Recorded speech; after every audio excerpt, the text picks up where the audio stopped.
Okay, Robbie Chavez in our Dallas newsroom. Thanks, Robbie. What did they have to say? Well, they're still a little bit shook up, but they're all okay. John, tonight they're counting their blessings.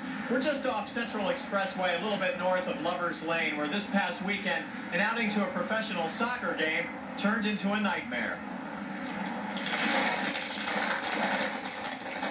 A shroud of plastic conceals the horror of what happened to the Conrad family Saturday night. They were driving home from the Dallas Sidekicks game when another motorist opened fire on their car. I was sitting right in front of it, and it grazed my head, and I had to have 10 stitches when I went to the hospital. 9-year-old Grant Bounds, a Plano third grader, went to the game with his best friend's family. Larry and Debbie Conrad, realizing Grant was shot, drove him straight to Presbyterian Hospital. He was just bleeding so bad, I thought he's going to bleed to death before we get to the hospital, and I just didn't know what kind of shape he was in. When it hit me in the head, I put my hand back there, and I took it off. My hand was covered with blood all over. The Conrads still can't understand why someone would shoot at a car full of children. It's with the lights on, you could have seen there was a child in the back seat. It's pretty obvious, because he's right near the window. He's within a foot of the window.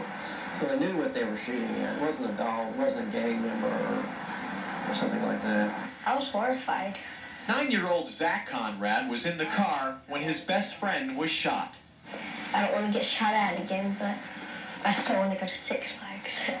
In a second incident 20 hours earlier, a Dallas man was shot and killed by a motorist on Interstate 45 near downtown. Police say that shooting was also unprovoked. If someone comes up to you or drives up behind you in a menacing type way, is try to let them pass. Do not provoke them in any manner or with any gestures or language. Well, it's very scary.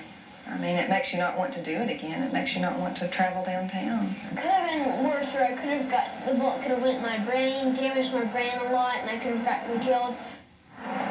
Dallas police say they've handled a lot of fistfights after traffic altercations, but they tell us that freeway shootings around North Texas are rare, especially two on the same day. John, back to you. Steve, do they think there's any connection that the shooters could have possibly been the same? No, they don't. They believe there are two separate incidents with separate shooters in both. Lucky child. Steve Stover. With a little